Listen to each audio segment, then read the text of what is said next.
네, 앞서 김태수 대표와 함께 뉴욕 증시 어떻게 마감을 했는지 주말 동안 나온 이슈들 간략하게 또 잘 정리해서 들어봤는데요. 자, 지금부터는 글로벌리 시장에서 주목하고 있는 뉴스들은 무엇인지 외신 통해서 하나씩 살펴보도록 하겠습니다. 자, 외신으로 보는 네컷 먼저 확인해 보시죠. 자, 첫 번째 사진부터 확인을 해볼까요? 바로 조금 전에도 계속해서 말씀을 드렸었던 고용 보고서에 대한 내용입니다. 자, 우리 시장도 오늘 환호를 할 테지만 마감한 또 뉴욕 증시 그 주말 사이에서도 굉장한 환호를 받았었는데요. 자, 내용 들어가 볼까요? 자, 고용이 9월 달 서프라이즈를 기록을 했습니다.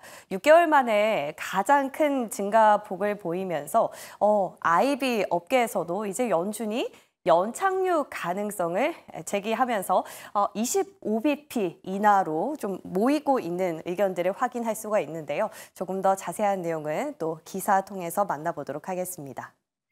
자, 미국 고용 시장이 우리의 예상보다 훨씬 더 좋은 걸로 나타나면서 다음 달 50bp 인하 전망이 급감한 걸로 확인됐습니다. 자, 구체적으로 미국 노동부는 9월 미국의 비농업 일자리가 전월 대비 25만 4천 명 증가했다라고 밝힌 건데요. 자, 이런 수치는 지난 3월 31만 명을 기록한 이후 6개월 만에 가장 큰 증가폭으로 확인이 됐습니다. 반면에 9월달 실업률은 4.1%로 지난달보다 0.1%포인트 하락하면서 전문가들의 예상치였던 4.2%도 밑도운 걸로 나타났는데요. 때문에 블룸버그 통신은 미국 고용 시장이 아주 놀라울 정도로 강한 모습을 보이면서 연준이 이제는 금리를 천천히 인하할 수 있는 여지를 줬다라고 분석을 했습니다. 자, 구체적으로는 또 JP 모건과 뱅크 오브 아메리카도 다음 회의죠. 11월 달 연준의 금리 인하폭 전망치를 기존 50bp에서 25bp로 낮췄고 BNP 파리바도 경제 연착륙의 가능성이 커졌다면서 measured pace, 즉 점진적으로 속도를 낮출 걸로 예상한다고 밝혔습니다. 자, 다만 9월 달 물가 상승률이 조금이라도 높게 나온다면 11월 달 금리 인하에도 의문이 제기될 수 있다라는 분석도 나오고 있는 만큼 자, 당장 이번 주죠. 바로 이번 주에 발표될 CPI까지도 조금 주시를 해봐야겠다라는 생각이 듭니다. 자, 이렇게 미국 경제가 너무 뜨겁지도 또 차갑지도 않은 골디락스에 가까운 상태지만 중동 지역의 긴장이 고조되면서 아직까지는 안심할 때는 아니다라는 목소리들도 나오고 있는데요. 자, 그래서 준비했습니다. 자, 두 번째 외신 컷은 중동발 이슈 한번 짚어보도록 하겠습니다. 자, 이스라엘의 보복이 다시금 시작이 된 건가요? 이란의 사령관이 연락이 두절된 것으로 전해졌습니다. 쿠드스군 사령관의 행방이 묘연한 걸로 중동 지역 언론들이 그렇게 보도를 하면서 그 이후에 좀 트래킹을 해봤더니 아직까지도 확인이 안 되고 있는 걸로 전해졌는데요. 도대체 무슨 일인지 기사 내용 조금 더 들어가 보시죠. 자, 이스라엘의 재보복에 대비해서 이란군이 최고 경계 태세에 돌입한 지금의 이런 상황에서 이란 혁명수비대죠. 쿠드스군 사령관의 행방이 모연한 상태라고 뉴욕타임즈가 보도를 했습니다. 자, 이보다 앞서서는 중동 언론이 이 가니 사령관이 이스라엘의 레바논 베이루트 공습으로 사망을 했거나 또는 다쳤을 가능성 있다라고 보도를 한 바가 있는데요. 자, 그래서 이란 언론들도 그가 도대체 어디 있는지 의문을 제기하는 보도를 잇따라 낸 바가 있습니다. 그러나 아직까지 그 누구도 이 가니 사령관의 행방에 대해서 뚜렷한 대답을 듣지는 못한 걸로 전해졌는데요. 자, 이스라엘과 전면전이 우려되는 이런 상황에서 쿠드스군 사령관의 부재 때문에 이란 내부가 현재는 술렁이고 있는 걸로 전해졌습니다.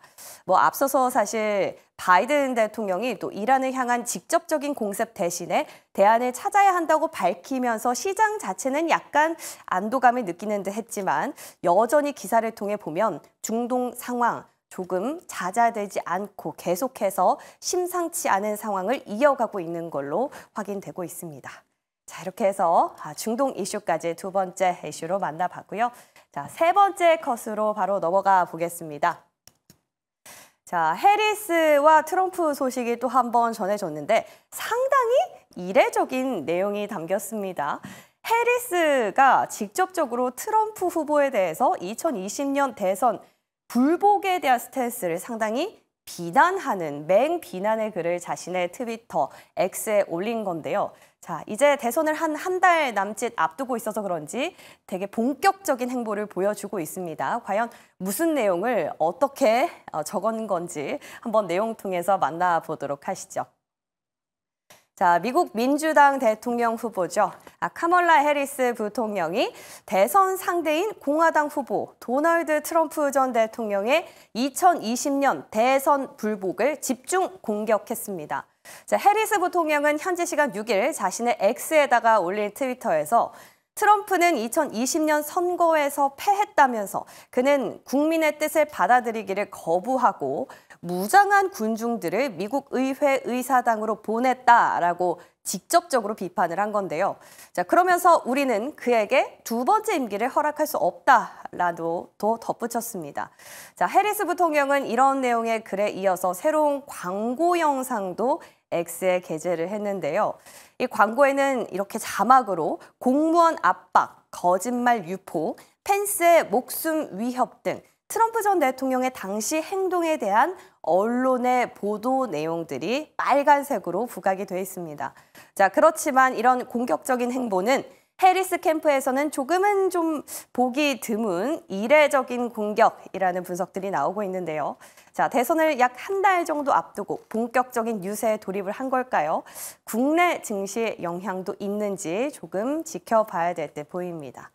자, 이런 가운데 기업들까지도 트럼프를 반대하고 나섰는데요. 자, 어떤 기업들인지 끝으로는 네 번째 외신 통해서 확인해 보도록 하겠습니다. 그 주인공 바로 석유업계입니다. 자, 그동안 석유업계에서는 저탄소 기술을 개발하기 위해서 아주 투자를 많이 했기 때문에 이 IRA 세금이 폐기되면 세금을 받지 못하면 안 된다라는 입장에서 IRA 폐기에 대해서 불복하는 목소리를 아주 강경하게 내고 있는데요. 자, 표심이 박빙인 상황에서 과연 어떤 트럼프 대통령 입장에 변경이 있을지 조금 주목해 볼 만한 내용인 것 같습니다. 구체적으로 내용 한번 들어가 볼까요? 자, 미국의 석유화학 기업들이 트럼프 전 대통령에게 바이든 정부의 인플레이션 감축법이죠. 즉 IRA 폐기에 반대한다라는 입장을 밝힌 걸로 전해졌습니다. 자, 대표적인 미국 석유가스 회사인 옥시의 CEO는 지난 5월쯤이었죠. 트럼프 선거 자금 모금 행사에서 자신들의 이런 탄소 포집 기술에 대한 투자가 헛되지 않도록 세금 공제 규정이 유지돼야 한다고 말한 걸로 전해졌는데요. 그런데 옥시뿐만이 아니라 엑손모빌까지도 역시나 트럼프 캠프에다가 IRA를 유지하길 희망한다라고 밝힌 바가 있습니다. 자, 이렇게 미국의 메이저 석유 회사들이 저탄소 기술에 300억 달러를 투자하기로 이미 약속을 했는데 바로 이것이 IRA법의 세금 공제에 의존하고 있기 때문인 걸로 전해졌는데요. 자, 한편 트럼프 전 대통령은 IRA에 대해서 계속해서 강경하게 반대 입장을 언급한 바가 있는 만큼 이번 표심을 노리고 변심을 할지는 조금 더 지켜봐야겠습니다. 자, 이렇게 4개 외신 살펴봤는데요. 이 가운데서 우리 시장에 미칠 영향은 어떤 포인트에서 어떻게 연결고리를 만들어 볼 수 있는지 오늘 이분과 함께 이야기 조금 더 나눠보도록 하겠습니다. 자, 바로자산운용 윤정식 상무 전화 연결되어 있습니다. 안녕하세요. 네, 안녕하세요. 네, 상무님. 자, 오늘 저희가 네 가지 외신을 살펴봤습니다. 이 가운데서 국내 증시에 좀 영향을 줄 만한 외신들 꼽아주신다면요. 네, 우선 미국 고용 서프라이즈 말씀을 드리겠습니다. 미국에서 파월 의장이 9월에 금리 50bp 인하를 할 때 전제 조건을 달았었죠. 고용이 좋다. 그렇지만 하고서는 이제 금리 인하를 시작을 했습니다. 그냥 금리 인하 50bp를 인하를 했다라면은 시장은 생각보다 경기가 상당히 좋지 않구나. 그러면서 시장이 다시 한번 충격을 받을 수도 있는 상황이었거든요. 이런 상황에서 고용이 괜찮다라는 전제 조건을 두고 금리 인하를 시작을 했기 때문에 금리 인하에 상당히 시장은 환호하면서 시장 반응이 좋게 흘러갔었거든요. 이런 상황에서 고용에 대한 부분들이 상당히 좀 잘 나왔습니다. 이번에 9월 고용 증가폭이 시장 예상 15만 명을 훌쩍 뛰어넘으면서 훌쩍 뛰어넘는 그런 모습을 보여줬고 25만 4천 명이 늘었다. 그러니까 미국의 일자리, 비농업 분야가 한 달 전보다 25만 4천 자리가 늘었다. 그렇기 때문에 고용이 상당히 좋은 상황이다. 고용이 좋다는 얘기는 경기가 좋다라는 것까지는 좋은데 시장에서 여기서 또 걱정을 할 수가 있죠. 우선 첫 번째로는 달러 강세가 됐습니다. 그 이유가 시장 경기가 상당히 좋기 때문에 금리 인하 11월 50bp 인하 확률이 25bp로 줄었다. 혹은 인하를 안 할 수도 있다. 이런 부분들이 있기 때문에 달러 강세가 됐고요. 10년물 국채 금리도 4.0에 거의 가까워졌습니다. 3.96%를 조금 넘어갔거든요. 10년물 국채 금리도 상당히 좀 많이 올라갔다라는 점. 이 금리와 달러 강세가 국내 증시에 미치는 영향력 다가와 보면 사실은 유동성이 미국에서 풀리게 된다라면 국내 증시는 좋아야 되는데 단기적으로는 안 좋을 수 있었죠. 왜 그랬냐면 달러가 유동성이 풀리니까 약세가 되죠. 그러면 한국에 있는 달러를 빨리 회수를 해가고 싶습니다. 단기적으로는 외국인의 수급이 좋지 않을 수가 있거든요. 근데 달러 약세에 대한 속도가 좀 조절이 됐다. 국내 증시에는 조금 더 우호적인 환경이 펼쳐질 수 있다라고 보시면 되겠고요. 그리고 수요일 날 FOMC 의사록이 공개가 됩니다. 이 의사록의 내용들 조금 더 디테일하게 들어가 봐야 될 것 같고요. 금리 인하를 9월 달에 했는데 그 이후에 대한 모습들, 그 이후에 대한 연준 위원들의 그런 생각들을 좀 알 수 있다는 점. 그리고 목요일과 금요일, 사실은 고용이 미국에서 가장 중요한 부분인 건 최근 들어서 맞지만 물론 물가가 사실은 FOMC의 물가가 방점이 원래는 먼저 찍혀져 있었습니다. 그래서 목요일에는 미국 소비자 물가 지수와 금요일에 미국 생산자 물가 지수까지 좀 집중해서 좀 같이 보시면 좋을 것 같고요. 이 일자리 수뿐만이 아니라 물가에 대한 부분들도 같이 신경 쓰면서 11월 금리에 대한 향방 같이 고민해 보시면 좋을 것 같습니다. 그리고 네. 두 번째로도 같이 말씀을 드리면 이스라엘 최근 들어서 빼먹을 수가 없죠. 이스라엘과 이란 전쟁 상황에 따라서 국제 유가가 굉장히 많은 폭이 움직이고 있는데요. 지금 이스라엘이 이란을 재보복할 수 있다라는 뉴스가 먼저 나왔었죠. 그러면서 이 금리에 대한 부분들 유가에 대한 부분들이 상당히 많이 움직였었는데 여기에서 미국의 입이 다시 한번 작용을 했죠. 나라면 거기 원유 생산 시설 공격하지 않을 것이다 라는 얘기들이 나오면서 시장 충격은 좀 완화가 됐었는데 국제유가가 최근 들어서 올라가고 있는 부분들 그리고 전쟁 상황에서는 굉장히 지금 어떻게 흘러갈지 모르죠. 변수들이 좀 많다라는 점. 경제보다는 전쟁이 좀 더 변수가 좀 많다라는 점.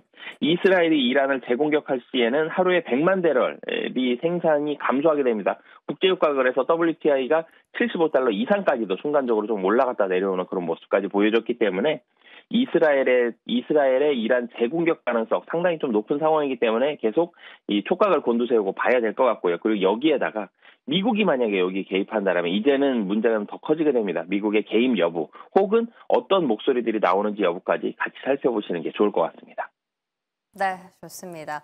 자, 고용이 모처럼 잘 나와서 괜찮나 싶었는데 지금 중동이 복병입니다. 유가에 이어서 물가에 대한 연동되는 것들 잘 지켜보도록 하겠습니다. 자, 오늘 도움 말씀 고맙습니다. 네, 감사합니다.